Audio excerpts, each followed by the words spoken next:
안녕하세요. 사연에 빠지다의 DJ 민영입니다. 오늘 사연은요, 너무나 통쾌한 이야기입니다. 오늘의 사연자님과 비슷한 아픔을 가지신 분들이라면 많이 공감하고 또 통쾌한 기분 느끼실 수 있을 텐데요. 오늘도 끝까지 들어주시고 댓글도 많이 남겨주세요.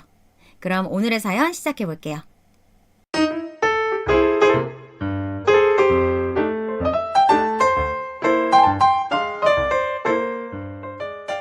평소에 종종 보고 듣는 것만 즐겼지 이렇게 저의 사연을 직접 써서 보내는 건 처음이라 많이 떨리네요. 안녕하세요. 저는 30대 중반의 평범한 여성입니다. 여태껏 별다른 특이점 없이 무난하고 잔잔하게 살아왔던 저에게 먼 나라의 이야기인 것만 같았던 일이 생길 줄은 꿈에도 몰랐는데요. 제 남은 인생을 바꿔놓은 일대의 사건이 있어서 부족한 글솜씨지만 사연으로 한번 남겨보려고 합니다. 저는 2년 전에 결혼을 했습니다. 그리고 1년 후 이혼도 했죠. 네, 정확히 그 길고도 짧은 1년의 시간은 제 삶을 지옥과 천국을 몇 번이나 오가게 만들었네요. 연애부터 결혼까지 그다지 특별한 러브스토리 같은 건 없었어요. 일반적인 사랑을 하고 일반적인 결혼 정년기에 맞춰 일반적인 식을 올린 게 전부였거든요. 그래도 첫 만남에 대해 이야기해보자면 전 남편은 직장인 배드민턴 동호회에서 만났던 사람이었어요. 태생적으로 운동과 거리가 먼 제가 다닌 건 아니고 친한 직장 동료가 활동하던 곳인데 오가며 두어 번 구경했던 게 전부였어요. 동료 언니는 워낙 활발하고 활동적이어서 그런 동아리나 동호회가 많았거든요. 우리 배드민턴 같이 하자, 응? 너 어차피 살도 빼야 한다며. 난 운동은 싫은데. 그럼 구경만 해, 구경만. 하라고는 안 할게. 언니는 살을 빼야 한다면서 그쪽으로 이끌었는데 워낙 말수 없고 내성적이었던 제가 유일하게 직장 내에서 정을 붙이고 있던 사람이라 일이 끝나고도 둘이 종종 놀러 다니곤 했어요. 제가 남편을 처음 만나게 된 그날은 휴일이라 언니가 동호회에 간 날이었어요. 상사 스트레스로 언니를 만나 수다를 떨고 싶었던 저는 언니가 직접 있는 곳까지 찾아가기로 한 거였죠. 운동이 끝날 때 맞춰 가서 기다리고 있는데 언니가 어떤 키 큰 남자와 같이 나오더라고요. 구청에서 일하는 공무원인데 운동하면서 친해진 동생이라고 하더라고요. 배고프지 않아요? 배고픈데 근처에 순댓국밥이나 먹으러 갈까요? 운동이 끝나자 셋이서 같이 저녁을 먹으러 가자는데 저는 워낙 낯을 가리는 터라 내키지 않았지만 둘이 워낙 친해 보여서 알겠다고 할 수밖에 없었습니다. 그런데 밥을 먹는 내내 그 남자가 저를 은근히 계속 챙겨주더라고요. 젓가락이 떨어지면 쏜살같이 먼저 새로 준비해주고 계속 고기를 제 것만 덜어주거나 그런 것들이요. 이렇게 말하니 혼자 김칫국 마시는 것 같죠? 그런데 저만의 착각이 아니었습니다. 사실 그 남자는 언니와 걸어오는 와중에 멀리서 본 제가 마음에 들었고 같이 밥을 먹으러 가자고 조른 거였대요. 그 만남을 시작으로 매일 저를 데리러 오고 꾸준히 연락도 하고 필요한 것들을 틈틈이 챙겨주면서 그분은 저에게 적극적으로 구애를 해왔습니다. 저는 남자를 많이 만나보지도 않았고 집안 사정이 어려워서 항상 연애가 사치처럼 느껴졌었거든요. 하지만 그렇게 한결같이 물심양면으로 잘해주는데 싫다고 할 사람이 어디 있을까요? 먼저 다가와 준 게 고맙기도 하고요. 웃긴 건 그분은 그때 제가 운명처럼 느껴졌대요. 그날 그 시간 그 자리에 서 있던 제가 마치 오랫도록 자신을 기다려온 것 같은 기분을 느껴서 신기했다고 하더라고요. 입에 발린 소리에 넘어가 어쩌다 보니 시작한 연애였지만 그런 헌신적인 사랑을 받은 건 처음이었던 것 같아요. 제가 3만큼의 사랑을 주면 7만큼의 사랑을 되돌려주는 그런 사람이었죠. 나를 진심으로 아껴주고 사랑해준다는 느낌을 받은 것도 그때가 처음인 것 같고요. 옛날 이야기긴 해도 결혼을 약속하기 전 프로포즈를 하던 당시 깜짝 파티를 열고선 11장이나 되는 편지를 읽어주며 눈물을 뚝뚝 흘린 사람이었어요.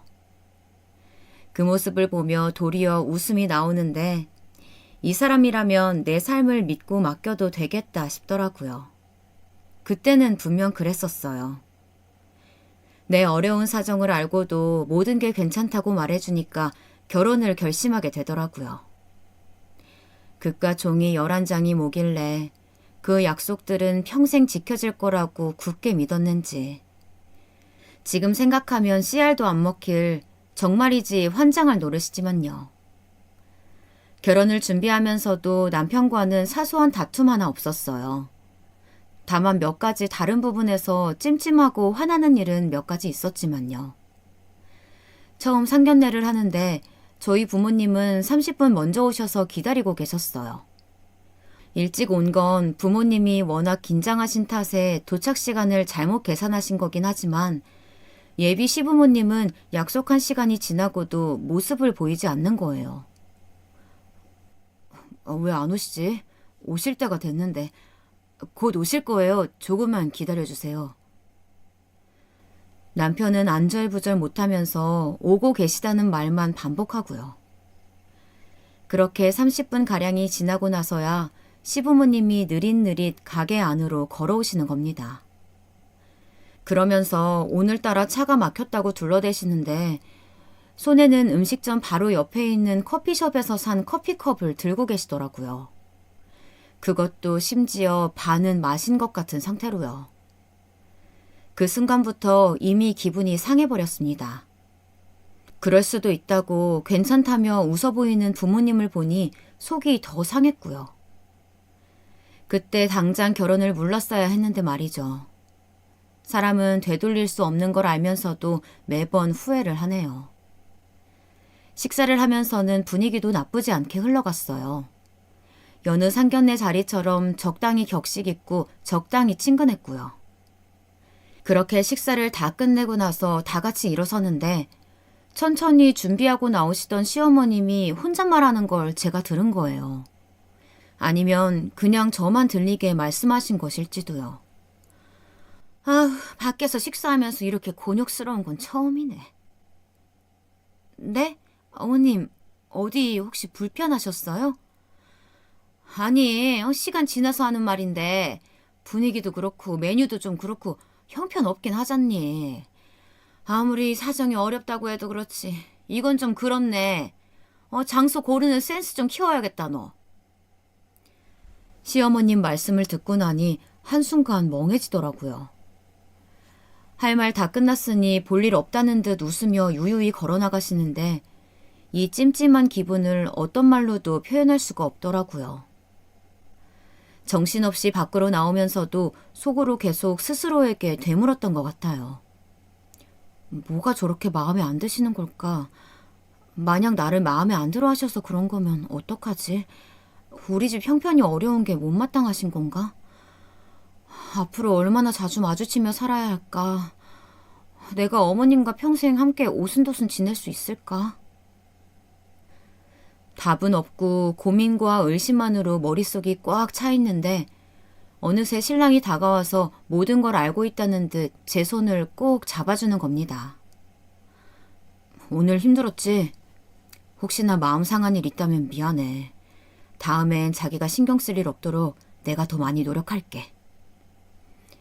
그 몇 마디 말로 얼었던 마음이 조금이나마 풀어지는 것 같았어요. 이런 식이면 앞으로 그 어떤 다툼이 있더라도 원만하고 현명하게 해결해 갈 수 있지 않을까 싶더라고요. 조금 더 예민하게 고민했었더라면 다른 선택을 했을 수도 있었을 텐데요. 그땐 오히려 확신을 갖게 하는 기회가 되었네요. 그 후로 크고 작은 일들을 거치면서 우리는 만난 지 1년 만에 결혼을 하게 되었습니다. 달라진 건 많지 않았어요. 시부모님 연락에 신경 쓰게 되었고 함께 사는 사람이 생겼고 유부녀가 되었다는 자각 정도요. 다만 평소 기대치가 높은 편이 아니긴 했지만 신혼생활이 생각보다 더 로맨틱하진 않다는 사실에는 조금 울적했습니다. 사랑하는 사람과 함께 눈을 뜨고 함께 눈을 감는 일상이 정말로 낭만적일 줄 알았는데요. 나와는 평생을 다르게 살아온 사람과 하루아침에 같이 살게 되고 맞춰나가는 게 도통 쉬운 일은 아니더라고요.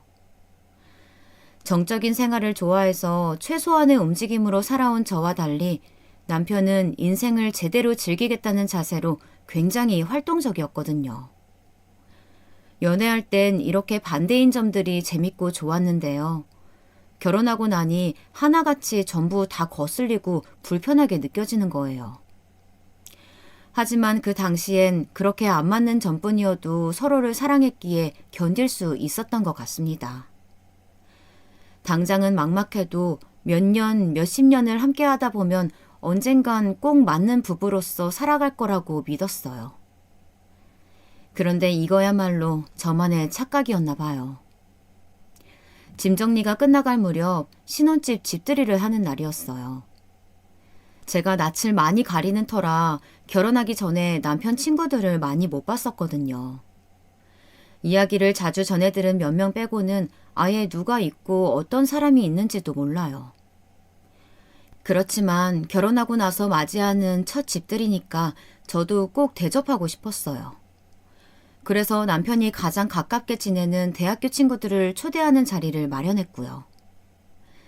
잘 못하는 음식도 정성스레 준비하면서 첫인상을 잘 남기고 싶어서 많이 노력했죠. 그렇게 당일날이 되고 총 7분이 오셨더라고요. 활달한 남편의 친구라서 그런지 다들 유머러스하고 유쾌했죠. 웃고 떠들며 술이 들어가고 시간도 지나면서 저도 그제서야 긴장이 조금씩 놓이더라고요. 그때 누군가 초인종을 누르는 겁니다. 저 말고 다른 사람들은 전부 알고 있었는지 오긴 왔네. 원래 주인공은 늦게 오는 법이지. 라며 말을 주고받는 거예요. 뭐지? 왜 아무도 얘기 안 했지? 싶은 마음으로 나가보았는데 웬 어린 여자 한 명이 서 있더라고요. 안녕하세요. 민석 오빠 집 맞죠? 집들이 왔어요.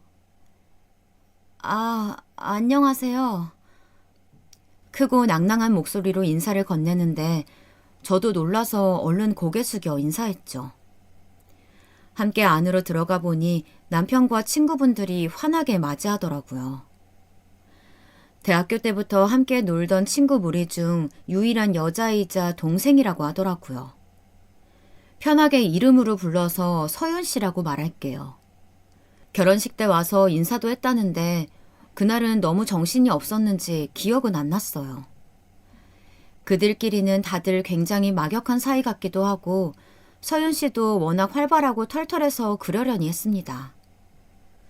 그렇게 1시간 정도 더 놀다가 한 분이 다른 일정으로 가봐야 한다고 일어나셔서 서서히 자리가 정리되는 분위기였죠. 그런데 자기가 온 지 얼마 안 됐는데 벌써 끝내는 거냐고 서윤 씨가 아쉬워하더라고요. 그래서 저희 부부와 다른 한 분이 남게 되었고요. 서윤 씨는 꽤나 남편을 잘 따르던 동생이었나 봐요. 그제야 깊게 이야기를 들어보니 서윤 씨 본인은 낯을 가려서 사람들과 잘 어울리지 못하는 편이었대요. 그런데 선배였던 남편이 잘 이끌어주고 챙겨준 덕분에 친구들도 생기고 이렇게 절친한 무리까지 만들어져서 너무 고마웠다고 하더라고요. 이에 남편은 마치 친동생 대하듯이 자기 없으면 어쩔 뻔했냐며 으스대더라고요. 묘하게 소외감이 들었지만 당연히 저는 모르는 이야기니까 그런 거라고 생각하며 넘겼습니다. 서연 씨는 본인이 초등학교 교사니까 나중에 아이를 낳으면 꼭 맡겨달라는 식으로 농담까지 하기에 오히려 긍정적으로 생각하게 됐고요. 그 첫 만남 이후로 우리는 종종 보는 사이로 변했습니다. 서연 씨와 남편은 같은 고향 출신이라 그런지 챙겨주는 게 남달라 보였어요. 왜 저에겐 한 번도 이야기한 적이 없었는지 의문이긴 했지만요. 그러다 한 번은 서윤 씨를 포함한 남편 친구들이 집으로 놀러 오기로 한 날이었어요. 그런데 운도 나쁘지 하필이면 그날따라 제가 일이 생겨서 야근을 한 후에야 퇴근을 했거든요. 그런데 제가 도착하기도 전에 갑자기 시어머님이 집에 들리신 겁니다. 얼른 집으로 가보니 시어머님은 꽤나 화가 나 계셨더라고요. 아마도 아내 없이 남편이 집에서 친구들, 거기에 어머님이 모르는 여자가 끼어서 노는 게 언짢으셨던 것 같아요. 어느 정도 눈치를 챈 저는 일단 급히 인사부터 드렸죠. 어머님, 안 그래도 연락드리려고 했는데 어쩐 일로 오셨어요? 어머님은 손님들 눈치가 보이던지 거실에선 듣지 못하게 작은 소리로 대답하셨어요. 어쩐 일로 무슨, 뭐 좀 전해주러 왔다.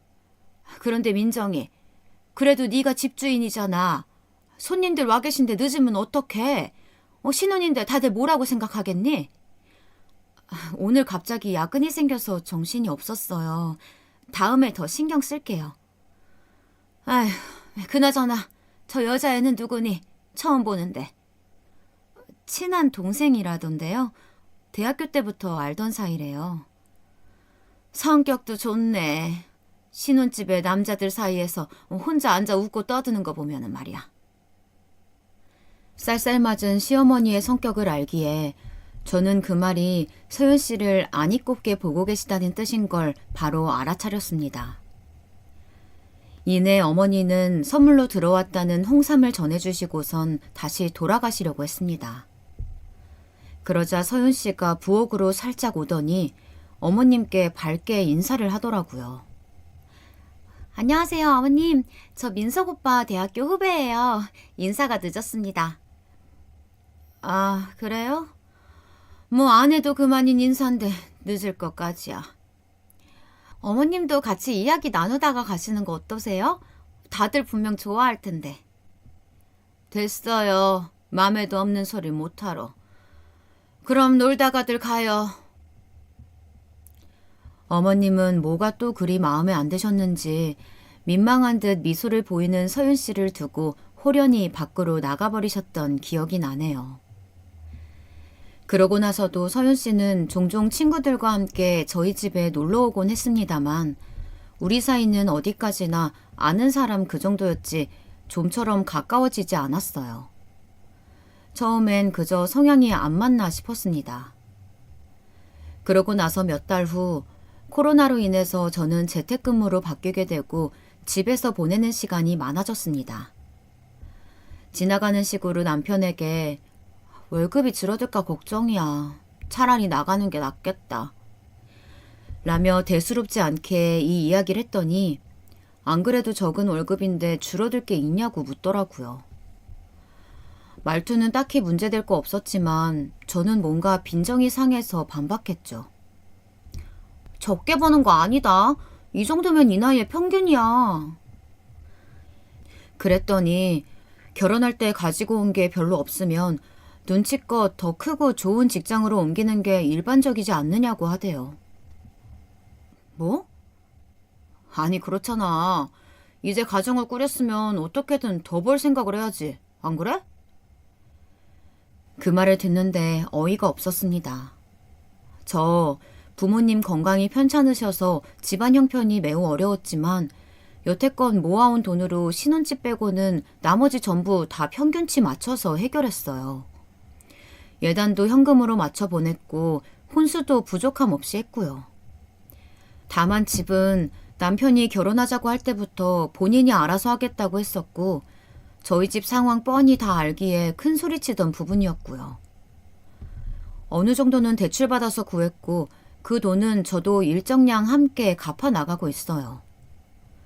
제가 같이 갚아나가지 않으면 모를까 그럼에도 이제 와서 갑자기 저렇게 본인이 전부 준비한 척 양보한 척 하니까 어이가 없더라고요. 말실수라고 넘어가고 싶지만 아마도 속으론 내내 본인이 빚진다는 생각을 해왔던 거겠죠. 그 순간 어머님이 상견례 때 하셨던 말씀이 불현듯 떠올랐습니다. 분위기도 그렇고 메뉴도 그렇고 좀 형편없긴 하잖니. 아무리 사정이 어렵다고 해도 그렇지 이건 좀 아니네. 설마 시댁 안에서 우리 집 상황에 대해 처음부터 끝까지 공유를 했나? 라는 생각이 들었지만 괜히 이런 걸로 싸움을 크게 만들고 싶지 않아서 그만두었죠. 전보단 아니었지만 남편은 여전히 저에게 잘했고 처음엔 같이 살면서 맞지 않았던 부분도 이제 조금씩 서로에게 맞춰가고 있다고 생각했거든요. 그러다 얼마 후 오랫동안 만나지 못했던 직장 동료 언니를 간만에 보는 날이었어요. 결혼식 이후로 한 번도 보지 못한 탓에 나를 잡고 이런저런 수다를 떨었는데 언니가 제 결혼식에서 인사한 사람이 배드민턴 동호회에 가입했다고 하더라고요. 처음엔 제 지인인 줄 알아서 그러냐고 하고 넘기려 했는데 촉이란 게 정말 무서운 거 있죠. 지난번 만났을 때 남편이 한 말이 갑자기 생각나더라고요. 서연 씨가 운동을 배우고 싶어 하는데 혼자 하면 금방 그만둘까 봐 고민이라고 했더니 지나가듯 이야기했거든요. 혹시 이름이 서윤이야? 아, 너도 역시 알고 있었구나. 민석이 친구 맞지? 결혼식 때 계속 옆에서 자리 지키길래 난 또 친동생인 줄 알았거든. 아, 아는 동생이래. 그럼 동호회에서 둘이 같이 운동해? 뭐 아무래도 보통은 그렇지. 왜? 신경 쓰여?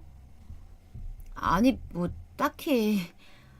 뭐 따지고 보면 나보다도 먼저 알았던 동생이기도 하고 둘이 노는 거 보면 그냥 친남매가 맞거든. 아무리 그래도 남편의 친한 동생을 신경 쓰는 게 쫌스러워 보일까봐 저는 애써 표정 관리를 하며 넘어갔어요. 그런데 만남이 끝나고 돌아가는 길에 언니한테 금방 또 전화가 오더라고요. 뭘 두고 갔나 싶어서 전화를 받았는데 언니가 말하길 네가 신경 쓸까봐 얘기 안 하고 있었거든. 나는 두 사람 다 알고 있는 입장에서 이런 말 하는 것도 좀 조심스럽고. 그런데 사실 좀 그래. 서윤 씨랑 뭐 같이 운동할 수야 있지. 친한 오빠 동생 사이니까. 그런데 둘이 같이 왔다가 같이 나가더라고. 그냥 내내 계속 같이 붙어 있다고 보면 돼. 우리 다 민석이 결혼한 거 아니까 장난스럽게 놀리면 걔는 남동생 같은 동생이라고 하면서 웃어 넘겼거든. 그런데 그때마다 서윤 씨는 전혀 웃음기가 없단 말이지. 그게 좀 그래. 그 느낌이라는 게 항상 맞을 순 없지만 확률로 따졌을 땐 꽤나 들어맞잖아. 그 이야기를 듣고 저는 당장 어떤 말도 할 수가 없었어요. 갑자기 가슴이 꽉 막힌 듯 말이 안 나와서요. 알겠다고 고맙다고 말하고선 서둘러 전화를 끊고 집에 들어와 누워서 곰곰이 생각을 해봤습니다. 그런데 여태껏 제가 그분을 만나면서 어딘가 불편하고 마음이 무거웠던 게 한 번에 설명이 되는 것 같더라고요. 남편과 서윤 씨 관계에 대한 이야기가 나올 때마다 남편은 항상 농담으로 웃어 넘기는데 그런 남편을 보는 서윤 씨 표정이 어딘가 석연치 않았던 그 미묘한 느낌이요. 서윤 씨는 분명 남편을 이성으로 여기고 접근해온 거라는 결론밖에 나오질 않았습니다.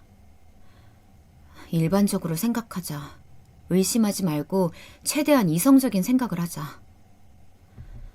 라며 애써 스스로를 다독여봐도 이 의심을 해결하지 않으면 제가 더 이상 그 사람들을 마주할 수 없겠더라고요.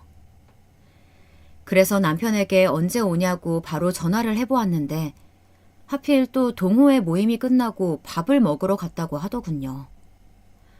누구랑 먹냐고 물었더니 그 사람이 지금 바로 앞에 있는 건지 대답을 안 하더라고요. 다시 한번 누구랑 있냐고 물었습니다. 그랬더니 시어머니랑 서윤 씨랑 먹고 있다고 하더라고요. 정말이지 기가 차서 여자와 단둘이 있는 자리여도 어이없었겠지만 그 자리에 시어머님이 있다는 말에 귀를 의심할 수밖에 없었습니다. 모르는 사람과 식사를 할 정도로 열려있는 분은 아니라고 생각했거든요. 심지어 두 사람의 첫 만남이 그리 유쾌하진 않았던 걸 알고 있기도 했고요. 그래서 저도 모르게 그 음식점으로 갈 테니 주소를 부르라고 했어요. 남편은 오지 않아도 된다고 이제 일어날 거라고 한사코 거절했지만 저는 더 이상 참을 수가 없었습니다.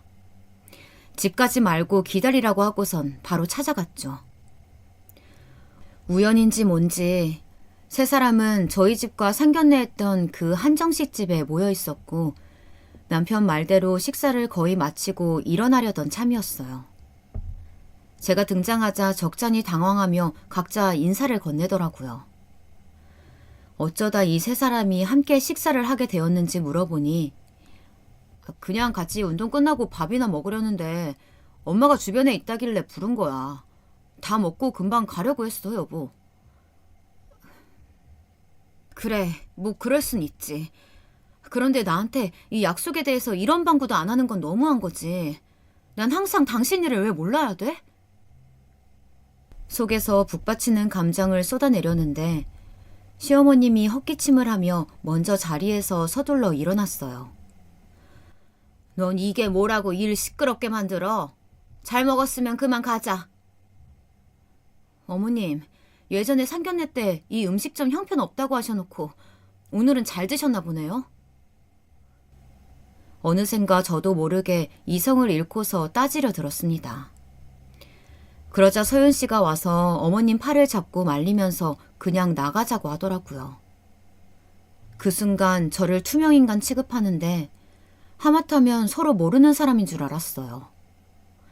이전까지는 정말 1%의 의심이었는데 두 눈으로 실제로 보고 확인하니 99%가 되는 느낌이었죠.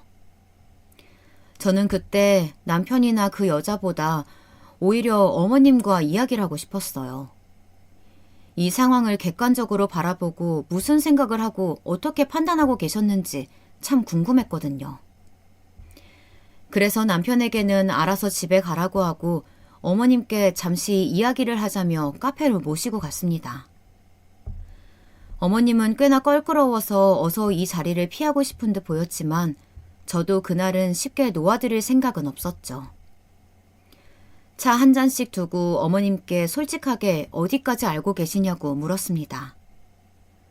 처음엔 무슨 소리냐며 왜 자꾸 본인을 피곤하게 구냐고 하시던 어머님은 제가 오랫동안 아무 말도 하지 않자 한숨을 푹 쉬시더니 말씀을 하시기 시작했죠. 와이프인 네가 더 잘 알겠지. 민석이는 아직 별 생각 없어. 그런데 아직 모르는 거지 싫은 게 아니다. 서윤이 쟤도 그냥 저러는 거 아니야. 너랑은 달라. 똑똑한 애라고.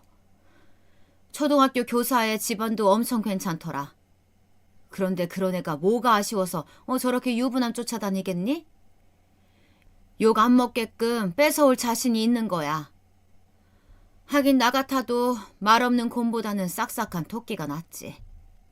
왜? 너 불안하기라도 하니?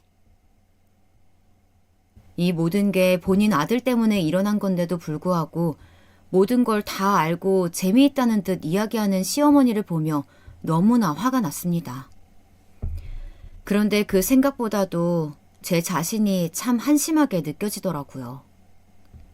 돌아보면 남편과 함께하는 동안 의심, 걱정, 찜찜한 등의 불편한 감정과 생각들이 많았는데 매번 스스로 성격 탓을 하며 꾹 참거나 한 번도 내색하지 않은 게 너무 바보 같아서요. 그 상황에서 무슨 말을 해도 우스워 보일 것 같아서 입을 닫았습니다. 이혼이라도 할 거냐는 시어머님의 말에 대꾸도 하지 않은 채 가게를 나왔고요.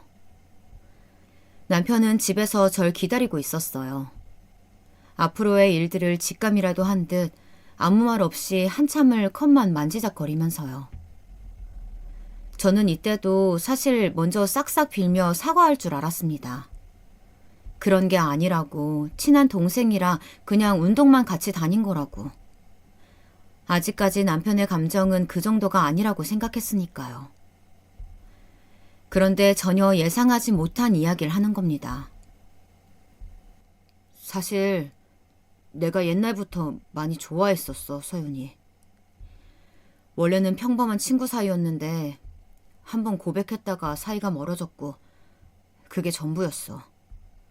그런데 말없이 내 결혼식 날 왔더라고. 그때 화해 아닌 화해를 하고서 다시 가까워진 거야. 이런 말 하면 안 되는 거 아는데 난 그 애가 다시 나한테 다가온 게 그냥 운명 같았어. 물론 자기를 사랑하긴 하지. 그런데 결혼 생활이라는 게 내가 기대했던 것보다 즐겁지가 않더라고.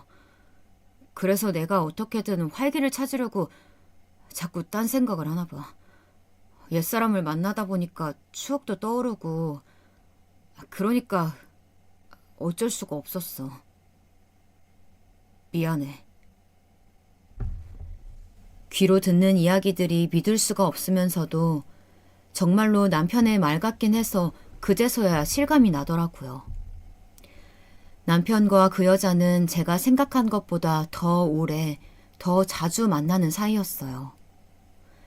그런데 어떻게 저희 집에 놀러 오고 나중에 제 아이를 가르치고 싶다고 말하고 언니라고 부를 수 있었을까요? 저는 그저 제 모습 그대로 열심히 주어진 자리에 최선을 다하며 살아왔는데 딴 생각을 하고 다른 사람을 속인 사람들이 오히려 모든 게 제 탓이라고 말해요. 그게 너무 답답하더라고요. 하나같이 왜 그런지 모르겠어요. 그렇게 모든 게 안정적으로 변해가고 있다고 여긴 것이 착각이었던 걸 안 순간 이 결혼은 끝났다는 것도 깨달았습니다. 이 작은 균열조차 저만 몰랐으니까요. 그 뒤로 전 바로 짐을 챙겨서 집을 나와 친정으로 갔고요. 그렇게 한 달 동안 서로 아무 연락도 하지 않았어요. 친정집에서 방 안에 박혀 일만 하고 아예 외부와의 연락을 끊어버렸죠. 친정 부모님은 모든 걸 알고 나선 슬픔의 탄식을 토하다가 길길이 뛰며 시댁으로가 다 엎어버리겠다고 하셨어요. 하지만 제가 그러지 말라고 말렸죠. 어차피 그래봤자 친정 부모님이 무슨 소리를 들으실진 뻔했거든요. 상처받은 게 저 한 사람이면 됐지 부모님에게까지 안겨드리고 싶진 않았어요. 하지만 집 나온 딸을 보며 부모님의 한숨소리가 커지는 게 걱정이 돼서 이젠 결정을 내려야 하는 상황이었죠. 한 달의 시간이 있었지만 뚜렷한 그림이 있는 건 아니었거든요. 더 이상 남편과는 살 수 없겠다 정도의 결론은 있었지만 그게 어떤 행동으로 이어져야 할지 감이 안 오더라고요. 그래서 답을 확실히 내리기 위해 그 여자에게 먼저 연락을 했습니다. 남편과의 사이를 알게 된 이후 처음 만나는 거였어요. 꽤나 보았던 사이였음에도 자리에 서로 마주 앉으니 정말 낯설더라고요. 하지만 여전히 낭낭하고 발랄한 모습은 그대로였습니다. 매번 언니라고 부르며 친근하게 대해줬는데 이런 사이가 될 줄은 몰랐네요. 물론 저만 그렇게 생각한 거겠지만요. 한 달이 지나고서야 연락 주신 거 보니까 역시 언니답다고 생각했어요. 차분하고 또 신중하고 그래서 갑작스런 연락에 놀라긴 했지만 그래도 이성적인 대화는 할 수 있겠다 싶어서 오늘 나온 거예요. 먼저 제 뜻만 간략히 전달하자면 저는 딱히 계획이 없어요. 계속 오빠와 만날 거다, 결혼을 하겠다, 이런 약속들이요. 그냥 지금 당장의 감정에만 신경 쓰면서 살고 싶거든요. 그게 남들이 보기에 불륜이라고 하면 그런 거겠죠. 그래도 인간성을 잃지 않는 사람이라면 최소한 사과의 말이라도 할 줄 알았는데 이번에도 제 예측은 빗나가더라고요. 당당한 그 태도에 말을 잃고서 가만히 지켜만 봤어요. 그런데 그 말을 하면서 신경 쓰이게끔 자꾸 손가락 살을 꼬집는 거예요. 갑자기 예전에 우리 집에 놀러 왔을 때 이런저런 이야기를 하다가 했던 말이 떠오르더라고요. 본인은 당황하거나 불안하면 손가락을 꼬집는 버릇이 있다고요. 아닌 척해도 이 사람 또한 나만큼 긴장하고 있다는 걸 알았죠. 당당한 척을 하면 잘못이 없어질까 봐 그런 걸까요? 왜 미안하다고 하면 진짜로 죄가 된다는 말도 있잖아요. 이런저런 생각이 많았지만 딱 한마디만 했습니다. 그쪽 가족들과 다니던 회사에 이 소식을 알리겠다고요. 뭐라고요? 지금 제정신으로 하는 말이에요? 왜요? 안 돼요? 본인 입으로 말했잖아요. 불륜이라고. 나 지금 이거 녹음했는데. 녹음이란 소리에 펄쩍 뛰더라고요. 사실 녹음기를 틀진 않았어요. 그런데 미끼처럼 던진 말을 덥석 물더니 펄쩍 뛰면서 자기가 아까는 헛말을 했다고 난리를 치길래 아무 말 없이 바라만 보고 있었어요. 그랬더니 미쳤냐면서 말하면 명예훼손으로 고소하겠다고 큰 소리를 치더라고요. 그래서 만약 벌금을 내야 된다면 낼 땐 내더라도 어떻게든 꼭 당신이 한 일을 만천하에 알릴게요. 나도 지금 제정신이 아니라서요. 잠깐만요. 아니, 이성적으로 우리 생각을 좀 해요. 먼저 갈게요. 그러고 나왔습니다. 사실은 정말로 말할 생각은 없었지만요. 실제로 행동으로 옮기기엔 귀찮기도 하고 진짜 고소될 만한 일이니까요. 그렇지만 제 거짓말로 인해서 한동안은 불안에 떨며 지내야겠죠. 언제 자신의 잘못을 들킬지 모른다는 초조함이 그녀를 괴롭히길 바랬습니다. 내연녀와의 통쾌한 마무리는 아니었지만 이 정도로도 만족했어요. 어찌됐든 생각이 조금 더 명확해졌거든요. 그래서 마지막 결정을 하기 위해 남편에게 연락해 집으로 가겠다고 말했습니다. 이왕이면 시어머니까지 불러서요. 남편도 흔쾌히 수락하기에 그날 저녁 바로 집으로 향했습니다. 집에 가보니 남편과 시어머님이 있었어요. 시어머님은 제 연락 때문에 온 건 아니고 남편이 혼자 사는 동안 집에 드나들며 청소를 해오셨다고 하더라고요. 참 정성도 갸륵하시죠? 왠지 남편은 저와 둘이만 이야기하고 싶은 눈치였지만 그대로 자리를 피할 어머님도 아니었어요. 남편은 오랜만에 만난 제가 반가웠던 건지 아니면 그냥 정신이 나간 건지 미소를 띤 얼굴로 입을 열었습니다. 그동안 생각 좀 많이 했어? 무슨 생각? 우선은 사과할게. 정말 미안해. 뻔뻔하게 들리겠지만 그래도 지금은 솔직해야 하니까 다 털어놓자면 서윤이랑은 아직 연락은 하고 있어. 무슨 감정인지 나도 모르겠다. 그래서 네가 이혼하자고 하면 난 당연히 군말 없이 따를 거야. 그런데 만약에 네가 돌아온다면 난 다시 노력할 의향도 있어. 물론 한 달 만에 쉽게 사이를 정리하고 그러긴 힘들겠지만 그래도 노력할게. 이야기를 듣는데 내가 잘못 들은 건지 말의 의미를 몇 번이나 확인해야 했습니다. 내가 알던 사람이 맞나 싶었어요. 어쩜 이렇게 염치가 없을까 하고요. 그런데 이 말이 이전에 상의되지 않았던 건지 어머님이 남편에게 큰 소리를 치더라고요. 민석이, 너 지금 뭐라는 거야? 이제 와서 뭘 다시 노력해? 이혼이 장난이야? 장난이 아니니까 다시 생각해보자는 거예요. 마음이 어떻든 간에 와이프는 제가 우선 선택한 사람이긴 하니까요. 당신이 결정해줘. 당신 뜻대로 할게. 예, 됐다. 노력은 무슨. 우리 같은 집안에 걸맞는 사람이 필요하지. 쟨 필요 없어. 저런 쓰잘데기 없는 애 당장 치워버려. 정리해라.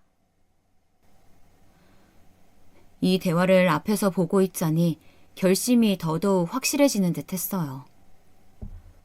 아니야. 그럴 필요 없어. 그렇지만 부탁 하나만 하자면 넌 네가 한 말에 반만이라도 지켜줬으면 좋겠다. 나 이미 마음 많이 상했어. 무슨 이야기인지 알지? 그놈의 노력한다고 해도 이번만큼은 안 되겠네. 절대 안 되겠어. 마지막으로 그만하자고 말하려는 찰나 귀신같이 시어머님한테 전화가 걸려왔습니다. 참 타이밍도 기막히죠. 세아가. 지금 만나고 있다. 금방 끝날 거야. 이따 저녁 먹으러 올 거지? 그래. 너 좋아하는 젓갈이랑 잡채 담가놨어. 그건 분명 서윤 씨였어요. 어머님은 그 짧은 통화로 너무나 분명하게 본인의 태도와 의견을 보여주신 거예요.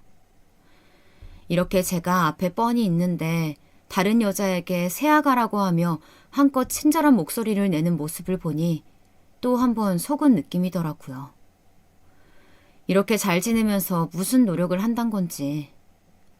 어머님도 남편의 그 말이 우스웠는지 저에게 직접 확인시켜 준 거겠죠. 결국 전 그 자리에서 그만두자고 말했습니다. 대신 그쪽 과실로 헤어지는 거니 이 집에 있는 혼수들과 예단 돌려주고 위자료로 정신적 피해 보상을 달라고 했어요. 원만하게 합의 안 해주면 내가 할 수 있는 최대한 힘을 끌어 모아서 뜯어낼 거라고 말이죠.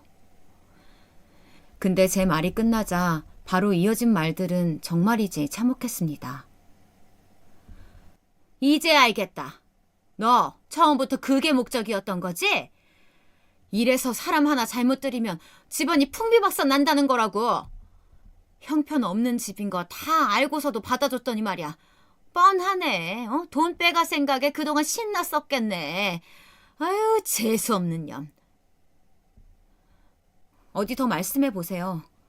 사람을 속여놓고 누굴 잘못 들여요? 내 인생에 당신들을 들인 것부터가 실수인데. 실수 같은 소리 하네. 가난한 집안 출신인 널 받아주고 직업도 그런저런 애를 허락해줬으면 감사한 줄 알고 넙적 절을 할 것이지. 이 재수없는 녀 같으니라고. 네가 남편 못 모시니까 이런 일 벌어진 거야. 알아? 바람의 원인은 너한테 있다고. 짧은 시간 안에 수많은 막말이 이어졌고 저와 다시 한번 잘 살아보고 싶다던 남편은 꺼다 놓은 보릿자루 마냥 듣고만 있었습니다. 그러니 저도 듣고만 있을 순 없죠. 어머님, 저 아직 이혼 안 했으니까 말은 가려서 해주시고요. 지금 제가 잘못해서 이 사단이 나는 건가요? 부잣집 며느리 새로 얻는다고 아무리 신이 났어도 사리 분별은 하셔야죠. 까먹으셨을까봐 다시 한번 이야기하는데 제가 아니라 이 사람 때문에 이혼하는 거예요. 그러니까 정신 차리세요. 그렇게 간신히 한마디 한마디를 내뱉고선 그곳을 뛰쳐나왔습니다. 집으로 돌아오는 길에 다리가 풀리는 탓에 멈춰서서 얼마나 울었는지 몰라요. 내가 왜 이런 모욕감을 받아야 하는지, 대체 내가 무슨 잘못을 한 건지 도통 알 수가 없어서요. 맞아요. 이건 아주 간단한 문제예요. 처음부터 남편은 저를 온전히 사랑한 게 아니었고 시어머니는 제가 본인 성에 안 찼던 거죠.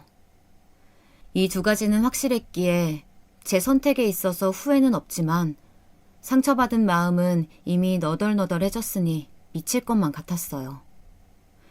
그 당시 제가 할 수 있는 건 어떻게든 그 짐승 같은 사람들에게 오늘 내가 받은 수모를 되돌려줄 날만을 다짐하는 것밖에 없었네요. 그렇게 이혼을 하고 1년이 흘렀습니다. 그동안 어떻게 시간을 보내온 건지 모르겠어요. 몸이 부서질 정도로 정신없이 바쁘게 지내왔거든요. 이혼 후 저는 더 큰 직장으로 새로 이직을 했어요. 일에 집중한 덕분인지 다행히 더 나은 조건으로 옮길 수 있었죠. 그리고 많진 않지만 위자료로 받은 돈과 모아둔 돈, 대출을 껴서 부모님과 가게를 하나 냈어요. 몇 년 전까지만 해도 부모님이 음식점을 하셨는데 최근 사이 건강이 나빠진 탓에 접었었거든요. 그 장사를 다시 한번 시작하게 된 거예요. 예전에도 단골이 많았던 가게를 다시 내자 운 좋게도 이야깃거리가 됐는지 입소문이 나서 엄청 잘 되었어요. 덕분에 몇 달 만에 제가 투자한 돈 이상으로 수익을 낼 수 있었죠. 그 사람과 헤어진 뒤 거짓말처럼 제가 손대는 일 전부 좋은 성과를 내는 걸 보니 재수없는 놈은 제가 아니라 남편이었던 게 아닐까 싶었어요. 요즘에 이혼은 그렇게 대수로운 일이 아니라곤 하지만요. 아직까진 이혼녀라고 해서 안쓰러워 보이는 것도 싫고 혹시나 마주칠 수도 있는 전 시댁 사람들 앞에서 궁핍해 보이기도 싫어서 차도 마련하고 혼자 자취도 시작했습니다. 결혼하기 전보다 더욱 제 삶을 가꾸는 데 집중했죠. 그러면서 하나 결심한 게 있는데요. 부모님의 음식점은 음식점대로 하고 저만의 사업을 해보자는 생각이 들었어요. 예전부터 생각해왔던 사업. 이제 인생의 새로운 길로 들어섰으니 이참에 지나간 건 흘려보내고 도전해보자는 용기가 생기더라고요. 저도 어떻게 이런 용기가 나왔는진 모르겠어요. 큰 결심을 하고 나니 그때부턴 저도 모르게 힘이 솟더군요. 아마도 어쩌면 제가 그 시련을 겪고 나름대로의 성장을 한 것 같아요. 그때 힘이 많이 되었던 건 역시나 저희 친정 부모님이셨어요. 아빤 힘든 결정을 한 만큼 우리 딸 인생 편하게 살았으면 좋겠다고 그러면서 음식점에서 벌어들인 수익으로 창업 비용을 보태주셨어요. 전 그 돈으로 작은 카페를 마련했고요. 평소 생각만 하던 사업이 구체화가 돼가고 눈앞에 보이자 신도 나고 점점 더 일에 속도가 붙었어요. 무엇보다 제 삶에 대한 자신감도 생겼고요. 물론 변수도 많고 처음엔 손님들도 저도 이 카페가 어색하긴 했지만 내 가게라는 일념하에 또 두 번 다시 내 인생을 망치게 두진 않을 거란 생각으로 열심히 해나갔어요. 그러니 그 정성을 하늘도 알아주었는지 슬슬 잘 되어 나가더라고요. 여기 커피 맛있어요, 사장님. 다음에 또 올게요. 감사합니다. 그 사이 단골 고객님들도 생겼고 저에게 은근슬쩍 대시를 해오는 남자도 생겼네요. 제가 이혼을 했다는 사실을 알고도 한 번만 만나자면서 마음을 고백해 오는데 그게 싫진 않았네요. 사실 이혼하고 나선 연애건 뭐건 사치란 생각이 들었어요. 제 인생에 없을 거라고 생각했는데 꼭 그렇지도 않더라고요. 어떻게든 인생이 흘러가는 걸 보니까요. 그러면서 카페에 2호점, 3호점도 낼 생각을 해보고 있었어요. 동료였던 언니는 그동안 간간히 만나면서 전 남편의 소식을 전해주었네요. 그중 무척 안타깝고도 솔직히 말하면 고소한 소식이 있었어요. 그런 사람을 소개시켜준 게 모두 본인 잘못이라면서 말을 아끼던 언니였지만 제가 계속 물어봤기에 답을 해주곤 했는데요. 전 남편은 일단 같은 직장을 계속 다니고 있었는데 회사 안에서 불미스러운 일에 엮여서 직위회자를 당했다고 하더라고요. 동호회는 불륜 소문이 퍼져서 둘 다 그만두었다고 하고요. 내가 그것들 거기 다니는 거 너무 꼴보기 싫어서 그냥 확 소문내버렸어. 언니는 자기가 생각해도 너무 기가 찼다며 절 위해 이 사람 저 사람 만나 남편의 행각을 떠벌렸대요. 그러니까 사람들이 대놓고 둘을 왕따시키기 시작했고 두 사람은 못 버티다 쫓겨난 거죠. 언니의 공이 큰 것 같아서 내심 고맙더라고요. 아마도 정직을 당한 것도 이런 소문들과 연관되어 있지 않을까 예상은 했지만 물어보진 않았습니다. 그리고 서윤 씨는 결혼을 했다고 들었습니다. 시시하게도 전 남편과는 아니었고요. 그것도 예상 못한 결말은 아니지만 시어머니가 얼마나 진노했을지 불보듯 뻔해서 그거 하나는 궁금했네요. 새 며느리를 얻을 생각에 설레셨을 텐데 말이죠. 그런데 정말 놀랍게도 그 소식을 들은 뒤 얼마 후 정말로 어느 새벽에 전 시어머니가 문자를 보낸 거예요. 아무 일 없었던 것처럼 잘 지내냐면서 얼굴이나 한번 보자기에 거리낌 없이 나갔습니다. 어머님, 절 왜 부르셨어요? 왔니, 아가? 시어머니는 그 사이 많이 힘들기라도 한 건지 얼굴이 안쓰러울 정도로 상해 있었습니다. 주름이 자글자글해진 게 얼마나 그 사이 시름이 많이 껴있을지 상상이 되었어요. 어머니는 중간중간 한숨을 푹푹 내쉬며 말을 하더라고요. 반면 저는 이제야 생활이 전과 다르게 많이 안정화됐고 또 시간이 지나고 나니 마음속 미움이나 분노가 많이 사라진 것 같더라고요. 얼굴을 봐도 아무렇지 않았던 걸 보면요. 그동안 할 말이 많이 쌓이셨던 건지 이야기는 끝도 없었습니다. 처음엔 그냥 민석이가 저를 많이 그리워한다. 그래서 이게 다 엄마 때문이라며 매일 자신을 채근하기에 이렇게 사과하러 나오신 거라 하더라고요. 그리고선 본인은 정말 기가 차는 게 서연이 걔는 민석이랑 결혼할 생각도 없는데 일부러 접근했다. 자신은 단지 시댁과 그쪽이 동양이기에 마음이 간 것뿐이었는데 알고 보니 걔가 진짜 여우였다는 등 이렇게 욕을 쏟아내시는데 어찌나 살벌하던지.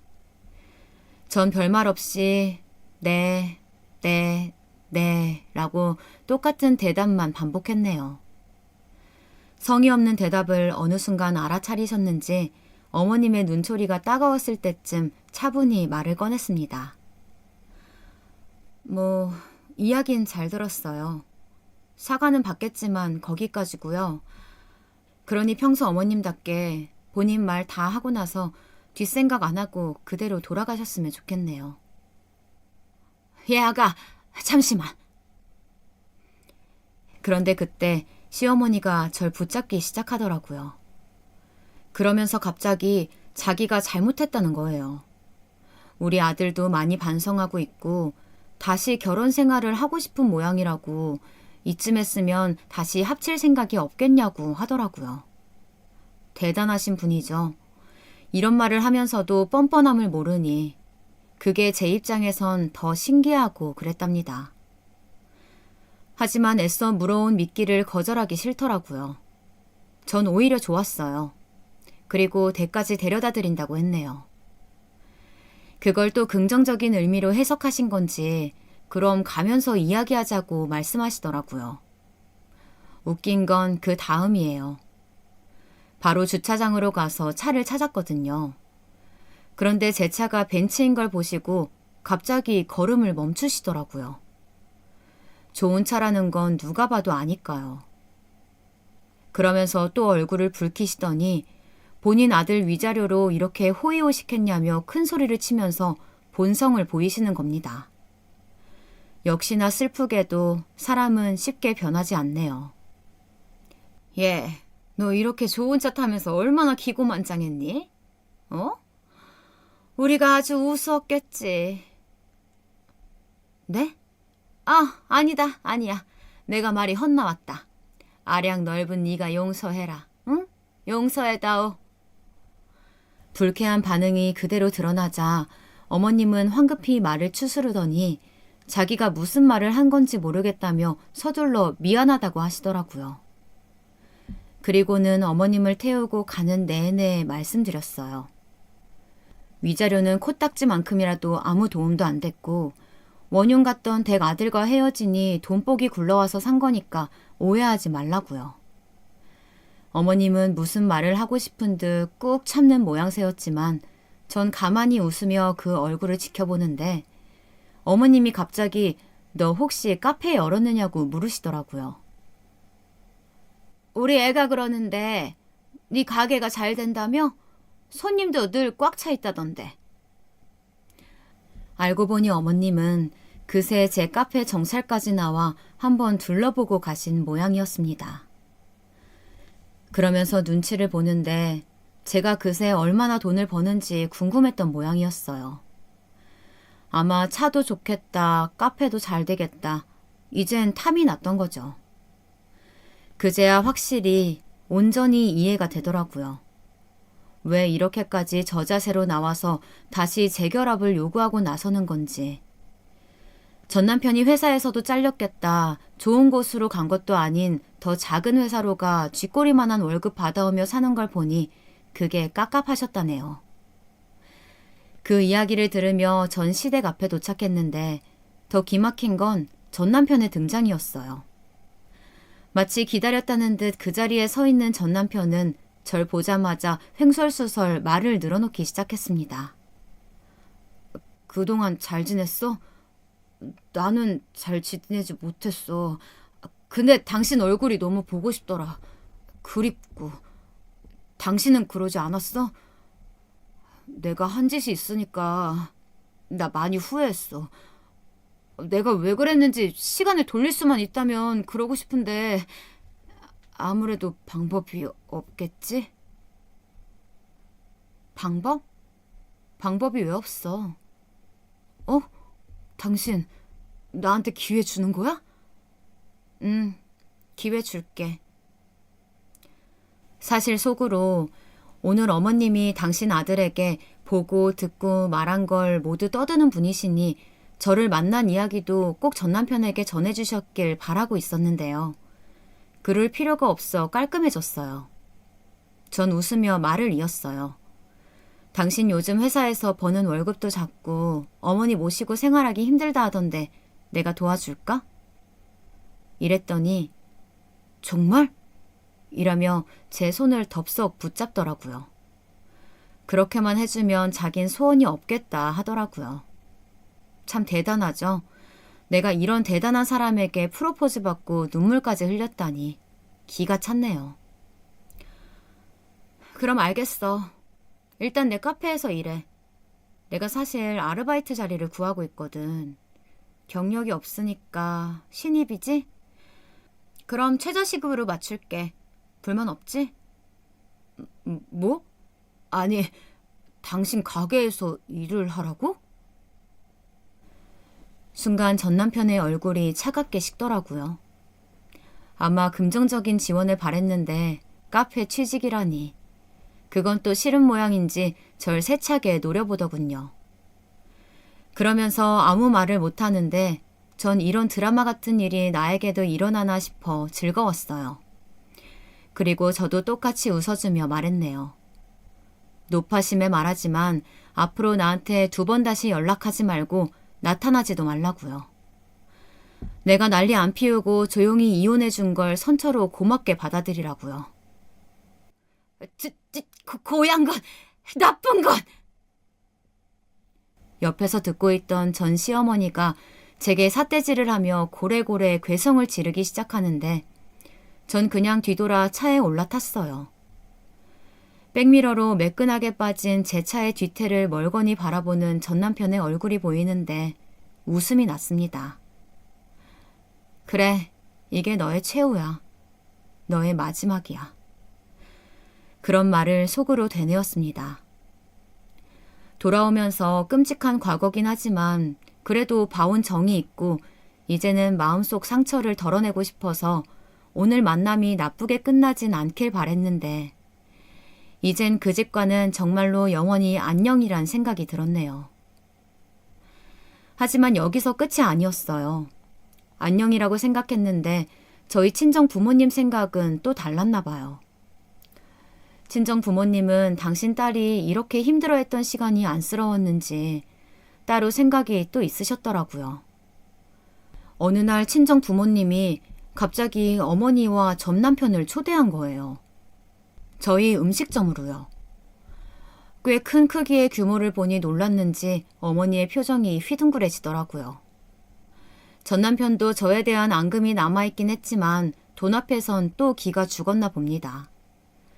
절 보자 잔뜩 거북이처럼 몸을 움츠리더니 겨우 잘 지냈냐고 한마디를 꺼내더라고요. 본지 얼마나 됐다고. 저희 친정아빤 손님들이 없는 시간대에 초대를 하셨는데 그 이유를 곧 알 수 있었어요. 앉자마자 아빠께서 음식점 뒤편에 있는 소금 한 포대기를 퍼서 2사람 얼굴에 그대로 뿌려버렸거든요. 이 사람 같지도 않은 것들. 자네, 내가 이 순간을 얼마나 꿈꿨는지 모르겠지? 우리 애 1달 동안 거의 죽은 듯이 살았어. 알아? 자네가 우리 딸한테 한 지 내가 이렇게라도 대갚아주지 않으면 내가 제명에 못 살 것 같았다고. 소금을 맞은 2사람은 얼떨떨한 표정이 되었고 친정아빠의 떨리는 목소리에 전 숙연해졌습니다. 그간 부모님의 마음까진 깊이 헤아리지 못했는데 얼마나 힘드셨을까. 나 때문에 얼마나 속이 상하셨을까 생각하니 눈물이 나오더라고요. 부엌에서 소주 한 잔을 혼자 기울이는 모습을 그만 바라만 보고 있었는데 전 조용히 아빠의 등 뒤를 감쌌어요. 그 사이 두 사람은 소금을 맞고선 엉겁결에 미친 사람들처럼 도망가기 시작했고요. 그들이 가고 난 후 저희는 조촐한 파티 겸 그간의 시간들을 정리하는 자리를 가졌답니다. 전 부모님에게 처음으로 카페가 잘 되고 있으니 그에 따라 내 마음도 많이 안정되었다는 얘기를 했어요. 그간 현재 카페의 상황에 대해선 부모님께 제대로 말씀드리지 않았었거든요. 근데 말을 듣자 부모님은 너무 다행이라며 기뻐하셔서 왜 진작 말을 하지 않았을까 후회를 했네요. 엄마는 좋은 남자 있으면 다시 언제든 갈 수 있으니 상심치 말란 말도 하셨고요.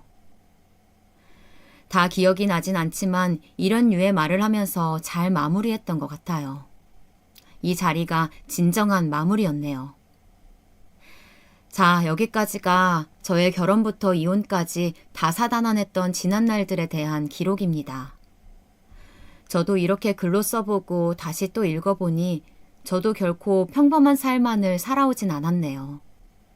그동안 뭐 하나 쉽지 않은 하루들이었지만 그때도 지금도 제 선택에 후회는 없었어요.